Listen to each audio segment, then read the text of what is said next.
ಆ, ಹೌದು. ಈಗ ಮತ್ತೆ ಡಿ ಕೆ ಶಿವಕುಮಾರ್ ಅವರು CM ಆಗ್ಬೇಕು ಅಂತ ತುಂಬಾ ಓಡಾಡ್ತಿದ್ದಾರೆ. ಆದ್ರೆ CM ಏನಾದ್ರು ಈ ಅವಧಿನಲ್ಲೇ ಆಗ್ಬೋದಾ ಅವರು? ಖಂಡಿತ ಆಗ್ತಾರೆ ಅಂತ ಬಲವಾದ ನಂಬಿಕೆ ಇದೆ. ಭಗವಂತನಲ್ಲೂ ನಾವು ಹರಕೆ ಹೊತ್ತಿದ್ದೀವಿ. ಆದರೆ ನಮಗೆ ತುಂಬ ಸಂತೋಷ ಅವರಾದರೆ. ನಾವು ಭಾಳ ಹರಕೆ ಹೊತ್ತಿದ್ದೀವಿ ಸಾಹೇಬರು CM ಆಯ್ತಾರೆ ಅಂತ ತುಂಬ ನಂಬಿಕೆನೂ ಐತೆ. ಆದರೂ ಸಿದ್ದರಾಮಯ್ಯ ಸಾಹೇಬರಲ್ಲಿ ತುಂಬ ಅಭಿಮಾನ ಇದೆ ನಮಗೆ. ಕೊಡ್ತಾರೆ, ಬಿಟ್ಕೊಡ್ತಾರೆ.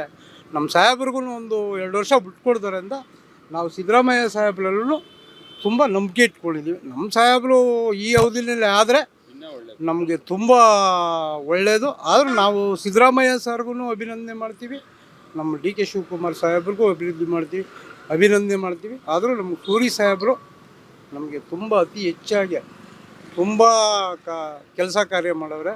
ಅವ್ರು ಈ ಅವಧಿನಲ್ಲಿ ಒಂದು ಸ್ವಲ್ಪ ಸೋತೋಗ್ಬಿಟ್ರು. ಅದೊಂದೇ ನಮಗಿರೋ ದುಃಖ. ಅದು ಬಿಟ್ಟರೆ ಬೇರೆ ಏನೂ ಇಲ್ಲ.